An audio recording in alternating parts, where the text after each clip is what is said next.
Pag Pinoy, wag nang umasang malaki yan. Oo, aminado naman kami na hindi nga malaki ang aming daladala na armas pero hindi rin naman ganun kaliit, sakto lang. Pero bakit pa kailangan ng malaking armas kung ang sasaksakin naman ay dati nang may sugat?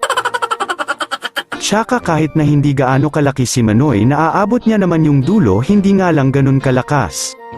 Tsaka kung sakali naman na hindi ka talaga mas satisfied kay Manoy, andyan naman yung tropa niyang si Dila na handang pasukin ang kuwebang madamo kahit na ito ay may hindi kanais-nais na amoy para lang ikaw ay masatisfied. Tsaka ano naman pakinyo kung maliit si Manoy, yang bibingka nyo nga kulay itim, nagreklamo ba kami? Di ba ang jersey ng Blacklist ay kulay itim kasi nga nasa Pilipinas sila at sa Pilipinas nandito ang mga Pinay at ang mga Pinay naman ay may kulay itim na bibingka kaya ayon itim ang napili ng Blacklist na kulay sa jersey nila. Tapos ang Echo naman violet ang